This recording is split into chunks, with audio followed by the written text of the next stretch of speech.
반갑습니다. 네. 저는요, 한국에서 홍대포교회랑 같은 교단에 합동식 목사로 목사 연수 받고 난 다음에 한 16년 동안 청년사를 하다가 담임 목사 준비될 때 선교사 가기로 결정하고요. 2018년도에 프랑스 선교사를 파송받아 왔습니다. 지금은 제가 스트라스부르에 있습니다.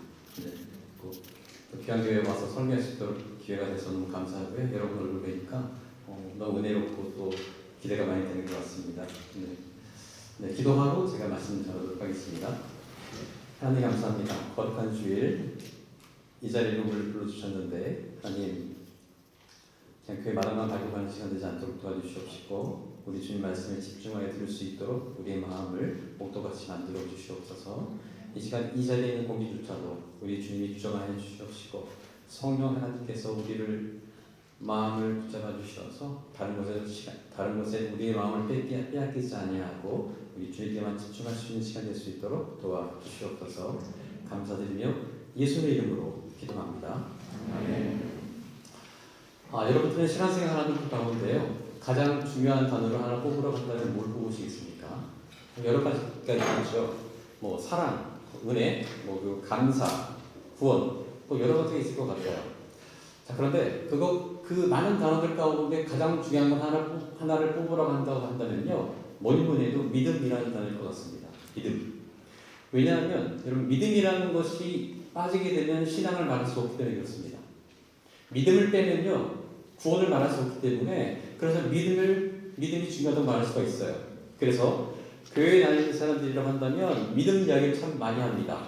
그래서 참 믿음이 있다, 믿음이 없다, 때로는 믿음이 좋다, 또 믿음이 떨어졌다, 이 믿음 얘기를 많이 해요. 그런데 무엇을 보고 여러분 믿음이 있다 없다 하고 있습니까?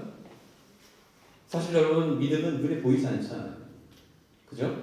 믿음은요 눈에 보이는 게 아니에요. 그렇기 때문에 눈으로 보고 판단할 수 없는 게 또 믿음인 것 같아요. 제가 한국에서 학교 다닐 때 보게 되면 그 새 학년에 올라가서 새 학기 첫날이 딱 되면 다 모르는 친구들이 쫙 앉아 있는데 첫날 가상하게 보내면요 앉아있는 친구들 얼굴 보면서 얘는 어떨 것 같다 그 예상하는 거예요. 이렇게. 그래서 어떤 친구를 딱 보면서 얘는 뭐 공부 잘할 것 같다, 얘는 뭐 싸움 잘할 것 같다, 얘는 뭐 잘 나갈 것 같다 이러면서 그런 생각을 많이 하는 거예요. 그런데 싸움 잘할 것 같은 애들은요 거의 다 맞춰요. 왜냐하면 걔네들의 등치나 어떤 그 키를 보고 그들의 인상을 보면요 거짓 맞더라고요. 싸움 제일 잘하더라고요. 그런데 첫 번째 중간고사가 딱 끝나고 난 다음에 딱 성적이 딱 나왔는데 제 마음에 가장 공부 잘할 것 같은 애가 꼴찌를 하더라고요. 그래서 제가 깨달았어요. 겉에 생긴 것만 봐서는 공부 실력을 알 수 없다. 근데 깨달았습니다. 여러분 믿음도 마찬가지예요. 겉에 드러나는 모습 가지고 알 수 없는 것이 믿음입니다. 이분은 정말 홀리하게 성가대도 하고 찬양 기도하고 교사도 하고 리더 간사도 한다고 할지라도 그 겉모습 보고 판단할 수 없는 게 믿음이에요. 어떤 분은 장로님이시고 목사, 선교사, 권사님, 집사님 여러분 이런 직분을 갖고 있다고 해도요 그것만 가지고 이분이 이만큼 믿음이 있다고 볼 수 있는 게 아니죠. 또 교회에 헌금을 이만큼 한다고 해가지고 헌금 내는 그 수치만큼 그 사람이 믿음이 있다고 말할 수는 없습니다. 물론 어느 정도 있긴 하지만요.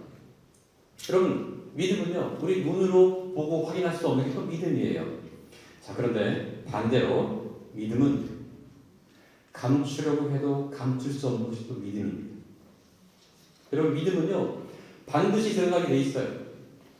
우리 신앙생활 하다 보면요 그럼 믿음은요 반드시 드러나요. 여러분 내가 믿음을 숨길 수 있다고 생각하세요? 여러분 여러분의 믿음을 언제까지 숨길 수 있다고 생각하십니까? 여러분의 직분으로, 여러분 내는 헌금으로, 여러분 봉사하는 것 가지고 여러분들이 믿음 있는 것처럼 포장해서 언제까지 보일 수 있다고 생각하십니까? 믿음은요 언젠간 나타나게 돼 있어요. 그것이 좋게 드러나든 나쁘게 드러나든. 그러면 그 사람의 믿음은 언제 드러나게 되느냐? 두 가지입니다. 첫 번째, 가장 중요한 결정을 할 때 그 사람의 믿음이 드러나요. 특별히 인생에 있어서 가장 중요한 결정을 할 때 그때 그 사람의 믿음이 드러나게 돼 있습니다. 어떤 입시를 한다거나 입시를 준비하는 과정 가운데 있다거나 회사에 들어가는 과정 가운데 있다거나 아니면 결혼하는 과정 가운데 그 사람의 믿음이 반드시 드러나게 돼 있습니다. 처음에 모릅니다. 하지만 결정적일 때 끝에 가가지고 결정하는 게 그 사람의 믿음이에요. 믿음이 드러나게 돼 있어요. 두 번째, 믿음은요, 고난 받을 때 드러납니다. 인생의 위기가 오고 고난 올 때 그 사람의 믿음이 드러날 수밖에 없어요. 평소에는요, 정말 고상한 척 신앙생활 잘하지 않습니까? 그런데 고난 받을 때 진짜 속마음이 드러나요.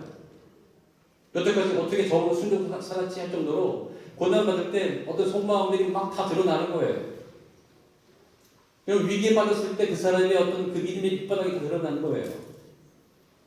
믿음의 그 수준대로 행동하고 그 사람이 갖고 있는 믿음의 어떤 그 수준대로 말하고 그 수준대로 불평하고 원망하고 그렇게 드러나는 게 또 믿음이에요.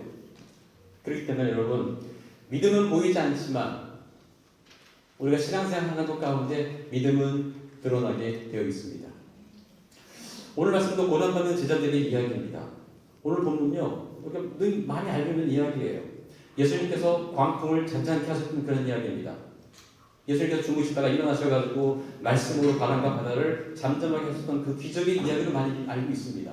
그리고 그 기적에 초점을 맞춰가지고요, 기적을 가지고 설교를 많이 합니다. 그런데 오늘 말씀 가운데 예수님께서 중요한 단어를 하나 말씀하시는데, 던지시는데 그게 바로 믿음이라는 단어예요. 너희가 어찌 믿음이 없느냐? 여러분, 오늘 말씀은요, 기적에 대한 말씀은 아니에요. 여러분, 오늘 말씀은요, 그냥 기적에 초점이 있다고 한다면요, 여러분, 모든 말씀이 다 기적에 있다고 한다면 그 기적의 말씀들은 다 초점이 거기 있지 않겠습니까? 여러분, 오늘 말씀은 초점은 기적에 있지 않고요, 그 기적 가운데 예수님이 던지셨던 그 믿음에 대한 이야기가 오늘 말씀의 주제입니다. 예수님이 사역하시고 난 다음에 많은 사람들이 몰려들었어요. 병자를 고치고 귀신을 내쫓고 죽은 자를 살리시고 많은 사람들이 다 몰려왔습니다. 그래서 너무 많이 몰려오니까 사람들 주체할 수 없어가지고 그 넓은 그 바닷가에 앉혀놓고 예수님은 배를 띄우셔가지고 그 배 위에서 말씀을 전하셨습니다. 이날도 그렇게 했어요. 그리고 말씀을 다 전하시고 난 다음에 예수님께서 얘들아, 제자들에게 우리 저 강 건너편, 바다 건너편, 갈릴리 바다 건너편으로 우리가 건너가자 이렇게 말씀하시고 배를 대어서 가고 있었습니다. 제자들은 원래 그 바다를 수시로 나가던 사람들이었기 때문에 아무 문제 없이 그냥 그대로 가고 있었어요. 그런데 갑자기 바람이 불면서 바람이 부니까 파도가 치기 시작했고요. 이 파도가 배를 뒤집을 만큼 커지게 생긴 거예요. 그래가지고 정말 모든 사람들이 다 죽을 상황까지 다 되었던 것이죠. 그러자 예수님께서 급히 주무시고 계신 예수님을 막 깨웠어요. 막 깨우고 난 다음에 예수님을 일어나게 만들었던 거죠. 제자들은요, 아마도 최선을 다했을 것 같아요. 자기들이 늘 하던 거니까. 노도 저어보고, 물도 퍼내보고, 짐도 버리고요. 그 상황에서 정말 최선을 다하다가 정말 안 되니까 예수님을 깨운 거예요. 근데 그때 위기 가운데 일어나신 예수님의 말씀이 이겁니다. 너희가 어찌 믿음이 없느냐. 좀 상황과 안 맞는 것 같긴 해요. 이런 상황에서 깨울 수도 있는 거잖아요. 그때 왜 일어나셔가지고 대뜸 너희가 믿음이 어찌 없느냐고 말씀하시는 거예요. 이 같은 내용의 말씀 누가복음 8장에서는 이렇게 말씀하십니다. 너희 믿음이 어디 있느냐. 예수님은 제자들에게 믿음이 없다고 하신 것 같습니다. 근데 예수님께서 제자들에게 말씀하셨다는 것은요, 제자들이 믿음이 없는 게 맞는 것 같아요. 여러분, 이 질문은요, 이 시대를 살아가는 지금 우리들에게도 굉장히 중요하고 아주 심각한 질문이죠. 이상하지 않습니까? 아니, 제자들은요, 가족들을 다 버리고 예수님을 따라가던 사람들이에요.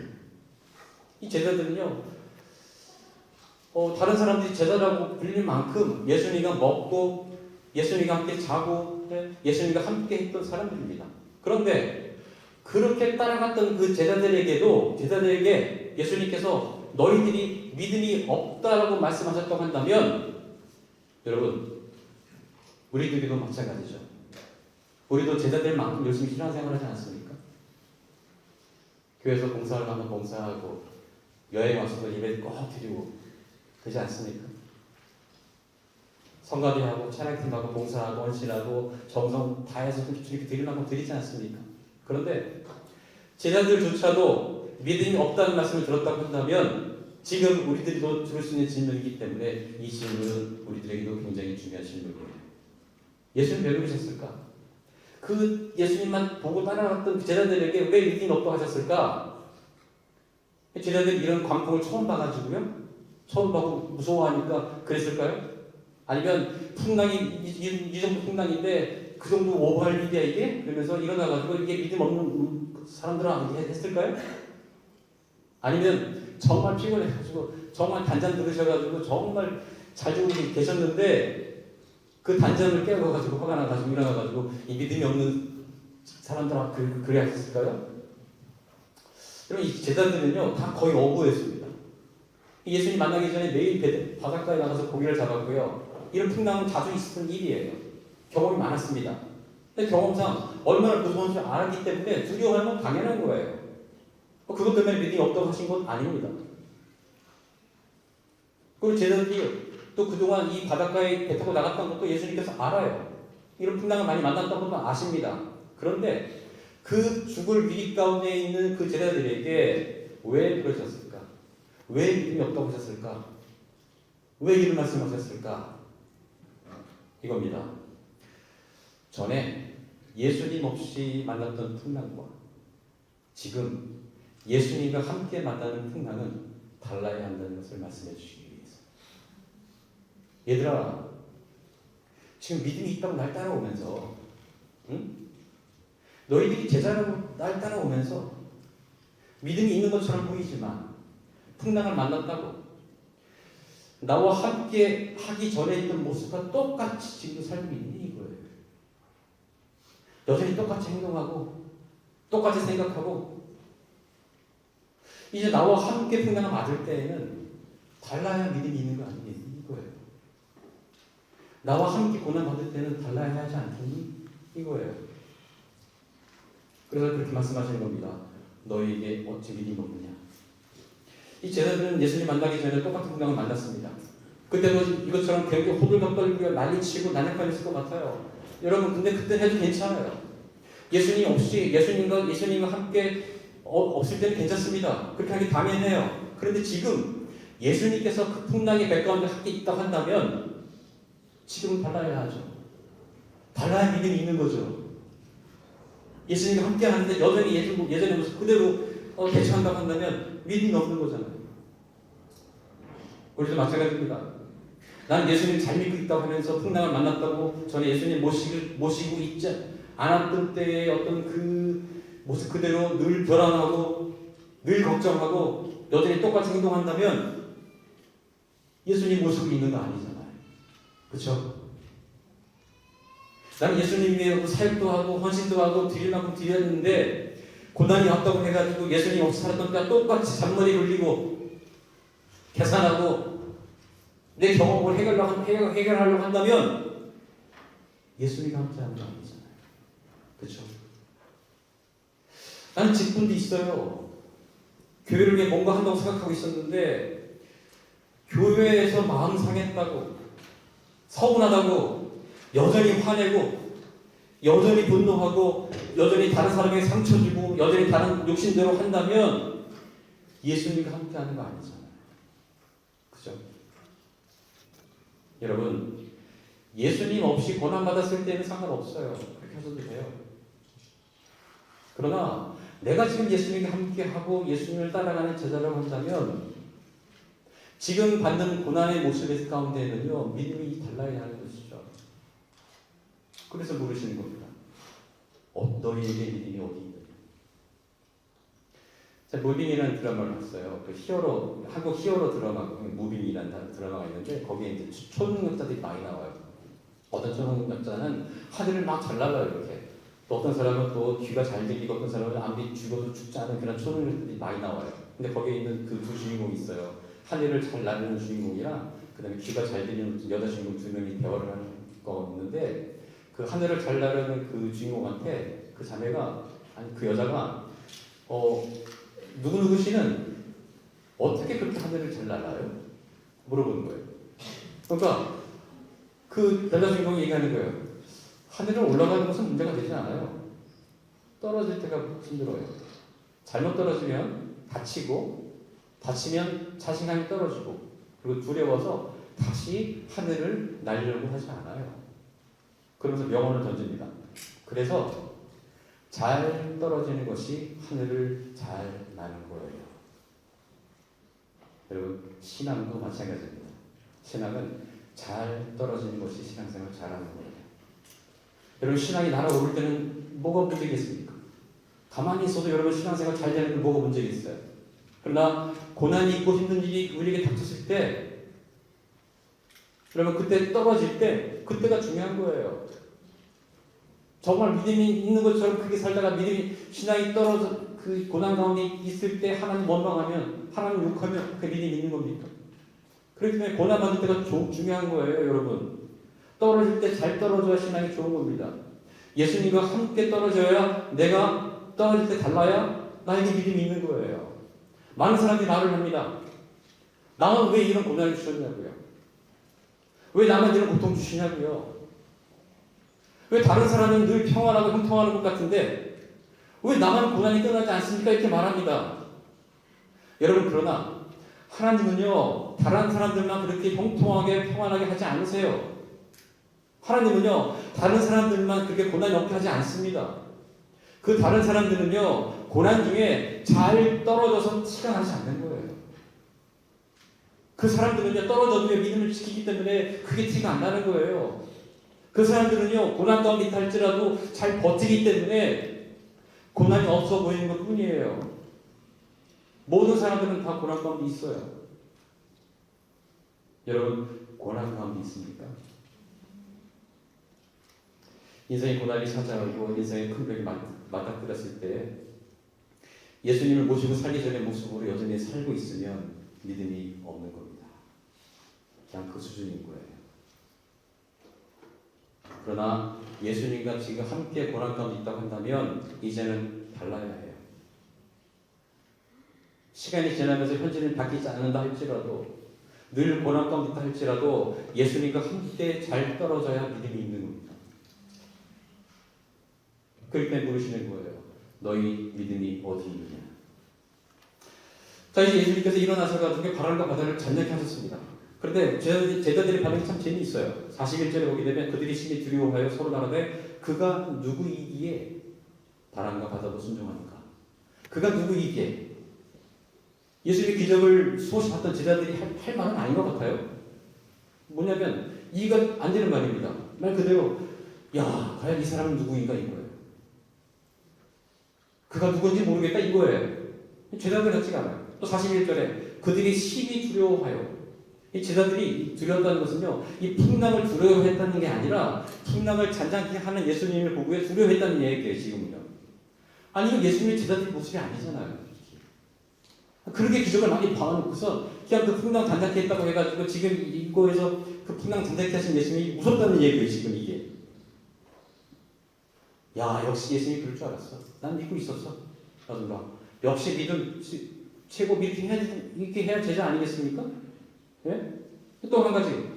제자들이 이제는 이 풍랑이라는 어떤 현실적인 고난이 딱 닥쳐오니까 그들의 본색이 드러나요. 38절 말씀 가운데 우리가 죽게 된 것을 돌보지 아니하시나이까 이거예요. 어투가 이거예요. 아주 당연하다는 듯이 아주 당당하게 지금은 왜 도와주지 않으세요? 이거예요. 왜 아무것도 안 하세요? 이거예요. 왜 잠만 주무시고 계세요? 이거예요. 우린 다 죽게 생겼는데 왜 아무것도 안 하십니까? 이거예요. 아니, 지금까지는 병도 고쳐주고 사람 살리고 돌보시면서 왜 우리 죽게 생겼는데 왜 지금은 돌보지 않으십니까? 이거예요. 제자 같지 않은 말을 하고 있습니다. 마치 예수님과 전혀 관계없는 사람인 것처럼, 예수님에게 배운 거 아무것도 없는 사람인 것처럼, 그저 예수님을 기적을 바라보면서 따라다녔던 무리들과 똑같은 모습으로 제자들에게 말하고 있는 거 아니겠습니까? 그러니까 지금 이 제자들의 모습은요, 예수님이 기적으로 사람들을 먹이시고 귀신 쫓고 죽은 사람 살리시니까 그 주목받는 사람들, 주목받는 예수님을 따라다니는 사람들과 똑같은 모습을 보고 있는 거예요. 이 제자들은 왜 이랬을까? 왜 그랬을까요? 여러분, 이 제자들은요, 자신들이 삶을 버리고 따라가는 것처럼 보이지만 예수님이 진짜 어떤 분인지 모르고 따라갔기 때문에 그래요. 여러분들에게 있어서 여러분의 인생 가운데 예수님은 어떤 분이십니까? 질문해봐야죠. 예수님은 어떤 분이세요, 여러분? 그냥 나에게 도움 주시는 분? 나에게 위로해 주시는 분? 그런 분이십니까? 예수님은 진짜 살아계신 하나님의 아들이라는 거. 예수님은 창조주 하나님이라는 거. 이게 마음에 와 닿아야 돼요. 그래서 창조주 하나님 딱 하면요, 정말 그 창조주 하나님이 내 안에 계신 분이시잖아요. 나의 왕이라든가 이 세상과 바꿀 수 없는 어떤 절대적인 분이라는 어떤 그런 생각들, 그런 분 우리가 따라가야죠. 이름 없이 따라가니까 제자들에게 이런 말이 나오는 거예요. 그가 누구이기에. 여러분, 우리도 마찬가지입니다. 우리는 이렇게 말할 수 있어요. 나는 예수님 알 만큼 안다고, 많이 배웠다고, 많이 들었다고. 그러나 여러분, 내가 모태신앙으로 태어나가지고요, 평생 교회를 섬기고 신앙생활을 잘했는데, 내가 아는 예수님이, 내가 지금 믿고 있는 예수님이 그저 먹을 거 주는 분으로, 내가 어려운 거 해결해 주시는 분으로, 힘들 때 위로를 해주시는 분으로, 문제 있을 때 문제 있을 때 기도하면 그 기도 중에 들어주시는 분 정도로 알고 있다고 한다면, 그렇게 믿고 살고 있다고 한다면 예수님 아는 거 아니죠. 더 중요한 게 빠졌잖아요. 여러분, 그냥 지식으로 아는 것은 예수님 아는 거 아닙니다. 내 삶에 도움 주시는 분 정도로 생각하는 것은 제대로 아는 게 아니에요. 그렇기 때문에 여러분, 가장 중요한 것은 예수님을 더 알아가려고 노력하세요. 지식이 아니라 진짜 예수님이 내 마음에 와닿을 만큼의 그 진짜 예수님을 내가 받아들여야 되는 것이죠. 설교를 듣든지 말씀 공부를 하든지 성경 큐티하든지 그런 것 가운데 진짜 예수님을 알아가야 돼요. 그래서 그 예수님께서 내 삶의 주인을 모셔드리고요, 내 인생의 구원자를 모셔드리고요, 정말 살아계신 하나님의 아들로 받아들이는 거죠. 그러면 여러분, 우리 삶이 달라지지 않겠어요? 네? 여러분, 정말 내가 예수님을 내 주인으로 모시고 살지 않았는데 내 삶이 어떻게 바뀌겠어요? 내 인생의 구원자로 믿고 있지 않는데, 알고 있지 않는데, 여러분, 신앙의 생활에 뭐가 재미가 있겠어요? 그 살아계신 하나님이나 아들이라고 내가 믿고 있지 않는데 어떻게 헌신하겠습니까? 제대로 알지 못하니까 아무것도 할 수 없는 거예요. 진짜 예수님이 어떤 분이신가의 본질을 우리가 알고 그것을 우리 마음 가운데 믿어야 되는 것이죠. 그러면 진짜 그 주님을 만났을 때, 본질적인 주님을 만났을 때 어떻게 되느냐? 그건 제 경험입니다.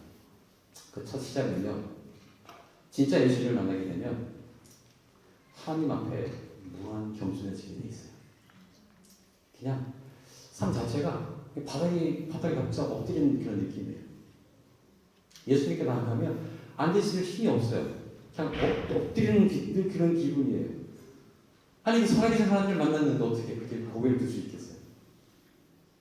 나를 구원해 주신 그 구원자 예수님을 만났는데 어떻게 그렇게 교만할 수 있겠습니까? 네?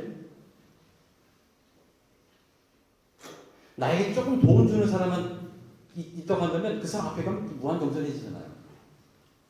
한 10만 원 꾸어준 사람 앞에 가면요, 굉장히 겸손해지잖아요.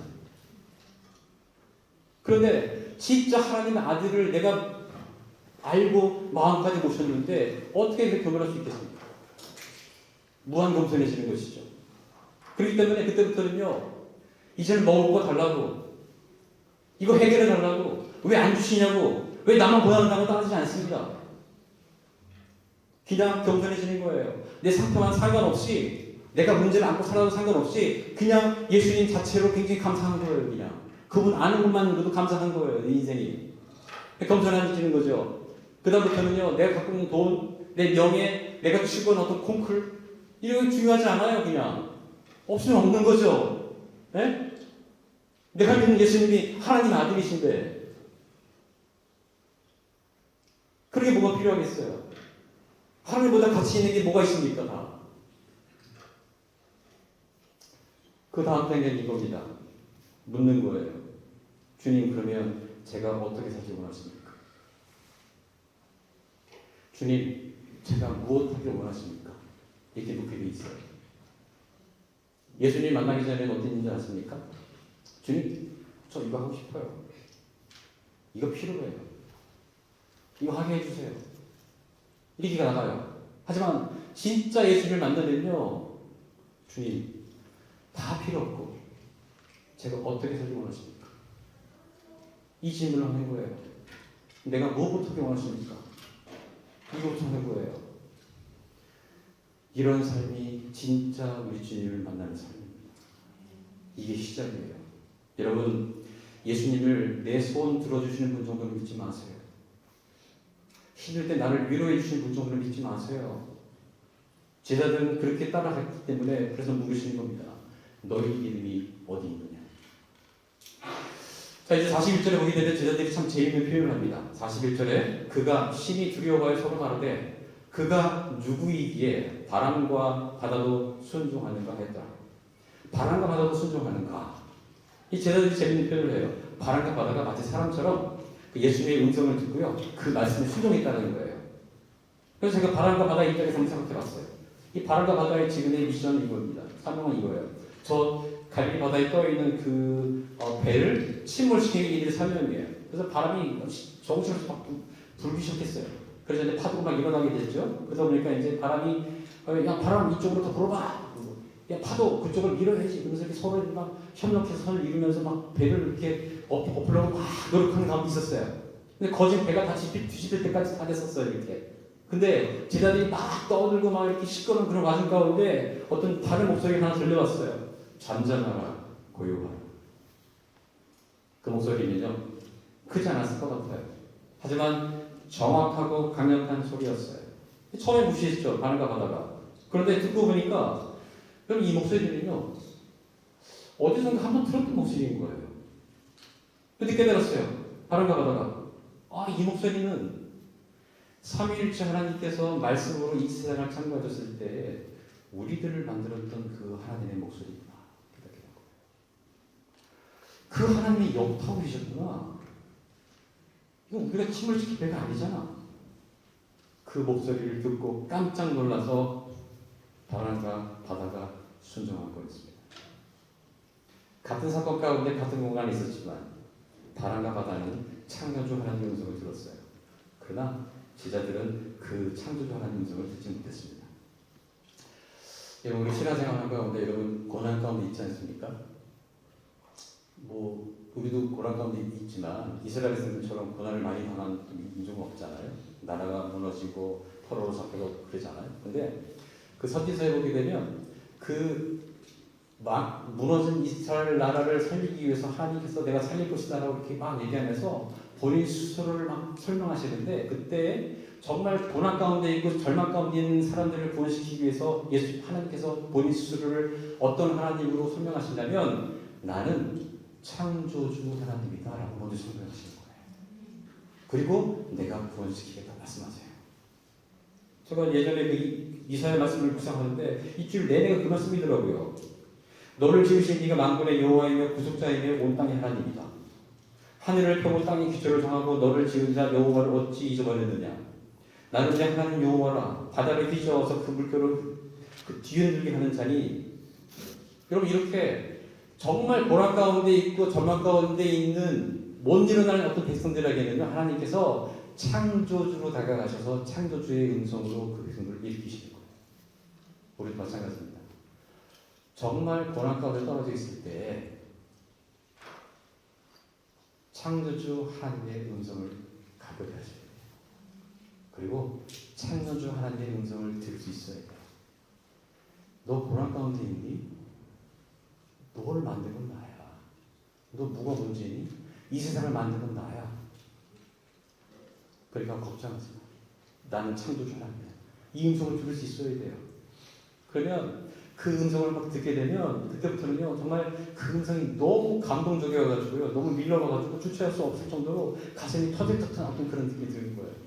그래서 문제가 해결되지 않았는데도요, 그 창조주 하나님 만났다는 것만 가지고도요, 그냥 모든 것이 다 해결되는 거예요. 여러분, 우리도 고난 가운데 있을 때 세상을 창조하시는 그 하나님의 음성, 우주를 주관하시는 그 하나님의 음성, 내 삶의 모든 영역 가운데 역사하시는 그 창조주 음성을 들으셔야 돼요. 그리고 음성을 들으면 그 음성을 통해서 우리 삶 가운데 역사가 드러나는 것이죠. 이 창조주 음성을 얘기하다 보니까 한 가지만 더 말씀드리겠습니다. 인생을 살면 살수록 그런 걸 많이 느끼는 것 같아요. 저도 많이 살진 않았지만 살면 살수록 나도 내 마음을 잘 모르겠다 이겁니다. 이 마음은요 갑자기 뜨거워졌다 갑자기 차가워져요. 모르겠어요. 아침이 다르고 저녁이 달라요. 순간 올라갔다 순간 떨어지고요. 어느 날 마음이 요동치는데 정신이 띵하고요. 가슴이 막 뛰고 이 삶 자체가 다 무너지더라고요. 마음 때문에. 제가 어느 날 아침부터 저녁까지 굉장히 기분이 안 좋더라고요. 그래서 희한하다. 이거 체력증도 잘 나오고 다 잘 되고 있는데 이 무슨 기분이 왜 이렇게 안 좋지? 저는 그날 저녁에 자기 전에 딱 깨달았어요. 핸드폰 열고 난 다음에 그날 환율이 10원이 올라갔다고. 어느 날 기분이 굉장히 좋은 거예요. 왜 기분이 좀 올랐어요? 그날 저녁에 핸드폰 딱 켜고 그때 알았어요. 환율이 20원 내려갔죠. 굉장히 기분 좋은 거예요. 여러분, 우리 마음은요, 되게 예민해요. 그 10원 때문에 기분이 확 달라져요. 아침에 자고 저녁이 달라요. 요즘은 여러분 아주 죽을 맛이지 않겠습니까? 환율 때문에. 어떻게 사십니까, 여러분? 그럼 마음은 정말 예민해요. 인생의 고난이라는 풍랑은 정말 감당하기 어려운 거지만 결국 그 풍랑을 대하는 내 마음의 문제가 더 중요하지 않겠습니까? 결국 마음의 문제잖아요. 자, 그런데 그 감당할 수 없는 요동친 어떤 그런 흔들리는 어떤 그런 마음 가운데 내가 창조주 하나님의 음성을 들을 수만 있다고 한다면 여러분 그 음성은 내가 보고 내가 듣는 거지만 동시에 내 마음도 듣는 겁니다. 나를 창조하신 하나님께서 내 마음도 만지셨잖아요. 그죠? 내가 듣지만, 내가 눈으로 보지만, 그 내가 보고 듣는 가운데 동시에 내 마음도 듣는 거예요. 이제 마음이 상처받고, 마음이 아프고, 마음이 병난 분들 많지 않습니까? 그거 어떻게 감당하세요? 내 마음이 말씀을 듣는 거죠. 잠잠하라, 고요하라. 그러니까 여러분 말씀 읽을 때마다 내가 머리를 듣는 생각하지 마세요. 내가 읽고 내가 들을 때 내 마음이 동시에 듣는다고 받아들이세요. 그러면 여러분들이 나와 내 마음을 하나님 창조하셨다는 걸 믿는다면 내 마음이 동시에 들을 줄을 믿습니다. 그리고 순종할 줄을 믿습니다. 제자들은 이 잠잠하라 고요하라는 그 하나님의 창조주의 의도를 묻지 못했어요. 그래서 오늘 부르시는 겁니다. 너희 믿음이 어디 있느냐. 그럼 삶을 살면서 여러분 이해가 되는 고난이 있습니까? 받아들이기 쉬운 고난이 있습니까? 신앙생활을 아무리 오래 해도요. 고난 올 때마다 정말 이해가 안 되는 것 같아요. 왜 고난이 이렇게 찾아오는지 모르겠어요. 자, 왜 이렇게 이해되지 않는 고난을 많이 주시는가? 모르겠습니다. 그러나 여러분 모르겠지만 주님과 함께 많은 고난 가운데 확실한 것 하나는 이겁니다. 하나님께서는 고난 가운데 우리의 믿음을 보기 원하신다는 겁니다. 그래서 물으시는 거예요. 그래서 여러분이 고난 가운데 떨어졌을 때 물으시는 거예요. 여러분 풍랑 가운데 있을 때 물으시는 거예요. 너희 믿음이 어디 있느냐? 왜? 내가 보고 싶다는 거죠. 주님이 보고 싶다는 거죠. 그렇다면 여러분 이제 고난에 대한 어떤 초점이 바뀌어야 돼요. 고난이 나에게 너무 힘들고 가혹하고 억울할 수도 있어요. 근데 반대로 생각한다면요. 이런 고난을 허락하신 하나님께 우리의 믿음을 보여줄 수 있는 정말 좋은 기회는요. 고난받을 때인 거예요. 주님이 보시니까. 여러분들이 믿음이 굉장히 좋을 때는 믿음을 볼 수가 없잖아요. 사실은. 네? 그런데 고난 가운데 우리의 믿음을 보이는군요. 너무 좋은 거예요. 정말 우리가 고난 가운데 있지만 내가 정말 잘 버티고 잘 이겨내고 하나님을 더 신뢰하고 더 예배 더 나오고 네? 더 열심히 말씀 묵상하고 그런 모습을 하나님께서 보이기 원하신다는 거예요. 그런데 하나님은 그렇게 해도 오랫동안 기도했는데도 오랫동안 기다렸는데도 하나님 도대체 언제 풀립니까? 언제 해결합니까? 1년, 2년, 3년 뭐 시간이 지나도 해결되지 않을 기미가 보이지 않을 때가 많이 있습니다. 그럼 그때는 어떻게 해야 되느냐? 그때 하나님께서 원하시는 것이 있지 않겠습니까? 이런 경우가 있을 것 같아요. 나에게 믿음을 좀 더 보여주지 않겠니? 너의 믿음이 어디까지인지 나한테 좀 더 보여주지 않겠니? 이거 아니겠습니까? 하나님 날 버리고 안 나온다면, 믿음을 보게 원하신다고 한다면 너의 믿음의 한계가 어디까지인지 보여주지 않겠니? 이거 아니겠어요? 자, 그렇기 때문에 여러분, 우리가 고난을 바라보는 그 초점은 이렇게 바뀌셔야 됩니다. 고난 가운데 낙심해서 밟혀 있고 무너져 있고 엎어져 있고 그런 모습이 아니라 고난 가운데 믿음으로 다시 서 있고 주님께 믿음을 보이기 위해서 서는 모습으로 바뀌어야 되는 거예요. 주님께 믿음을 보이시는 정말 좋은 기회가 왔다. 이렇게 생각하고 받아들이고 더욱더 서야 하는 것입니다. 말씀을 정리하도록 하겠습니다. 이 땅을 살아가는 모든 그리스도인들, 성도님들은 모든 사람들이 다 고난 가운데 있습니다. 그때 예수님과 함께 잘 떨어지는 게 믿음이 있는 거예요. 예수님을 제대로 아는 것이 믿음이 있는 거예요. 지식 말고요. 고난받을 때 창조주이신 예수님의 음성을 들을 수 있는 게 믿음이 있는 거예요. 그리고 내 마음도 동시에 그 음성을 들을 수 있는 게 믿음이에요. 정말 너무 크고 너무 힘들고 끝날 것 같지 않은 그런 고난 가운데 있다 할지라도요, 지금이 하나님께 내 믿음을 보여줄 수 있는 기회라고 생각을 하고 믿음의 고상함을 지키고 서 있을 때, 그때 믿음이 있는 겁니다.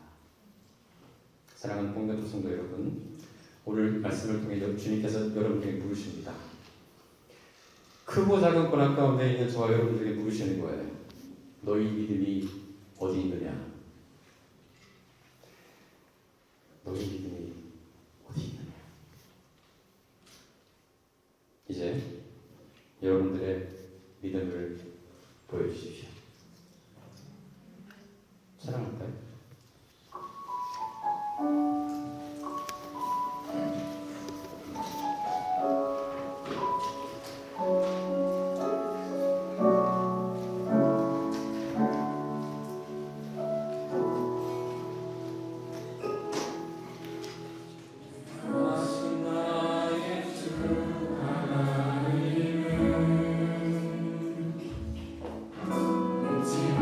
못하시니 저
믿음을 가지시고 여러분 굳건히 일어나시기 바랍니다. 여러분 마음이 힘드십니까? 마음이 아프십니까? 그렇다고 한다면 여러분 마음에 말씀하세요. 잠잠하라, 고요하라. 여러분 우리 마음도 주님을 창조하셨다고 한다면 우리 마음도 들을 줄을 믿습니다. 동시에 우리 마음이 치유될 줄을 믿습니다. 여러분 그 믿음을 가지고 외치시기 바랍니다. 여러분 그 믿음이 오를 때마다 내가 주님께 믿음을 보여줄 저만 좋은 길이라는 그런 마음을 가지시고 믿음의 고상함을 지키세요. 다시 한번 일어나시고 다시 한번 나가시기 바랍니다. 도시 이 시간 다 같이 한번 믿음으로 이기게 해달라고 가슴에 기도하고 나가겠습니다. 기도합니다. 하나님 아버지, 하나님 하나님의 것을 통해 말씀을 기도합니다. 하나님 아버지, 오늘 그 믿음 없이 기도하여 주시옵소서.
주님과 함께 산다고 믿었고 예수님이 천사처럼 살겠다고 믿었고 주님께 헌신하는 그만큼 헌신했다고 살고 있었지만 하지만 오늘 말씀을 통해 우리에게 말씀하십니다. 너희 믿음이 어디 있느냐? 이건 제자들이 하신 말씀이 아니라 오늘 이 시대에 살아가는 우리들에게 주신 말씀을 믿습니다. 하나님은 주님과 함께 살고 있다고 믿었지만 하나님의 사실은 하나님과 살지 않았습니다. 믿음 없이 행동하고 믿음 없이 살았던 우리 모습을 용서해 주시옵소서. 주님 정말 믿음이 없이 살지 못하는 이 시대 가운데 있는데 하나님 우리가 언제까지 믿음 없이 살겠습니까? 진짜 예수님만 되게 도와주시옵소서. 정말 필요한 건 요구할 때 주신 분이 아니라 날 이외에 주신 분으로 끝나는 것이 아니라 나의 구원자이시고 하나님 아들이시고 창조 주신 그 하나님을 내가 받아들일 수 있도록 도와주시옵소서. 그런 것도 없었기 때문에 그동안 겸손하지 못하고 교만하였습니다. 헌신하지 못했습니다. 늘 불평했습니다. 용서해 주시옵시고 진짜 예수님의 거시적인 모습들을 우리가 만나고 받아들일 수 있도록 주님 인도해 주시옵소서. 마음이 아픕니다. 하나님 마음이 많이 상했습니다. 하나님 이 마음을 우리가 어떻게 바꿀 수 있겠습니까? 나를 만드시고 우리 마음을 만드시고 하나님께서 말씀 한마디만 하시면 내 마음의 말씀을 듣고 그대로 순종할 줄 믿습니다. 이 시간 우리 마음껏 말씀하여 주시옵소서. 잠잠하라, 고요하라. 그 말씀 가운데 우리 마음이 순종할 줄 믿습니다. 이제 우리 앞으로 가는 고난 가운데 하나님 지긋지긋한 고난을 여기지 않게 도와주십시오. 주님께 더 믿음을 보여주신 좋은 기회라는 믿음으로 설 수 있도록 도와주십시오. 이제 내일부터 시작되는 삶 가운데 환경은 바뀌지 않고 고난은 여전하고 기다림은 계속된다 할지라도 믿음을 보일 수 있는 성숙한 그리스도의 모습이 될 수 있도록 도와주십시오. 다른 사람들이 우리 공대표 교인들의 믿음을 바라보고 정말 믿음 있는 사람들은 고난 가운데 이렇게 사는 거라는 것을 보여줄 수 있는 우리 성도들이 될 수 있도록 주님 도와주시옵소서. 시간 편지를 좀 기드립니다. 하나님, 예언을 드리는 것이 아니라 이걸 여기까지 모든 시간과 땀과 노력과 우리 인생을 모두 다해 주님 기드립니다. 하나님, 기뻐 받아 주시옵시고 은혜하여 주시옵소서. 예물이 쓰이는 곳마다 하나님 나라가 드러나게 도와주시옵시고 하나님의 그가 쓰임 받을 수 있도록 주님 붙잡아 주시옵소서. 이제는 우리 주 예수 그리스도의 은혜와 하나님의 크신 사랑과 성령 하나님의 감화감동 교통 충만하시고 오늘도 말씀을 듣고 예수님과 함께 살게 되는 모습을 버리고 이제 예수님과 함께 믿음의 삶을 살고자 마음이 다짐하며 이제 고난은 더 이상 지긋지긋하고 버리고 싶고 탈출하고 싶은 어떤 그런 것들이 아니라 쉽게 믿음을 보이시는 정말 좋은 기회라는 믿음을 가지고 굳건하게 신앙의 고상함을 유지하며 나아가는 제 거룩한 것을 머리 위에 가정과 직장과 사업장 위에 이제로부터 영원토록 함께 있을지어다. 아멘.